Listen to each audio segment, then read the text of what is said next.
I'm standing here with Omari Hardwick. We are behind the scenes on the latest Castle Light commercial. How's it going? Great. Look at all of the work. Are you a drinker? I wouldn't consider myself a drinker, but I definitely drink. Okay, what's your favorite drink? I tend to be a whiskey connoisseur, but Okay, I that's probably drink beer more for leisure. Okay. I was an athlete.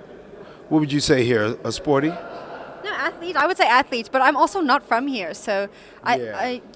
athlete. I would say athlete. Yeah. You're sporty. Yeah. Yeah. I tend to drink beer because, I watch a lot of ball games, so chips and beer. That's nice. That's a staple. How do you look so good if you're drinking chips and beer or eating chips and drinking beer?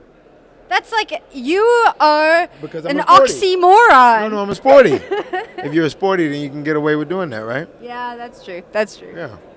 Beer's good. It's got protein and wheat and barley And water. and and sugar. Sugar's good. You have to drink early in the morning. A lot of people don't realize that.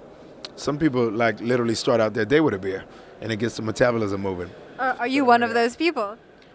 I've definitely had a beer prior to 10 o'clock before. Yeah. Okay, we can't Not fault you for that. consistently, but I've had it. All right. You can't fault me for that? No. No. It's a good thing. I've always wanted to ask you what it's like playing Ghost. He's quite a extreme guy.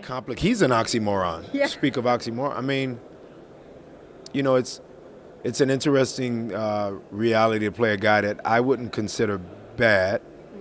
I would consider him misunderstood, and from his inception, if you judge his heart, the motives are not necessarily bad. His ulterior motives aren't bad.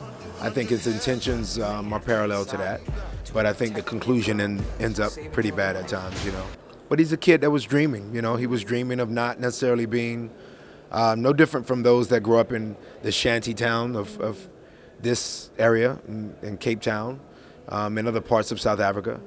He's somebody that's known the very hard parts of life on the other side of the tracks, but yet he dreams really big, and his IQ and his intellect matches how big his dreams are. So he's very much a complex guy, and I don't know if we've seen the likes of. We've definitely seen certain characters, a la Tony Soprano and Walter White, the chemist who was dealing meth in Breaking Bad. But Ghost is definitely breaking good from being bad, in my opinion. So he's a character we haven't necessarily seen before, but it drives me crazy to play him. Yeah. I think I have to use about 3 months departure from that guy to get back to some sort of normalcy. Really? Yeah, drink beer and hang out with cool people in castles with light beaming through. I like what you did there. That was very good. That was poetic.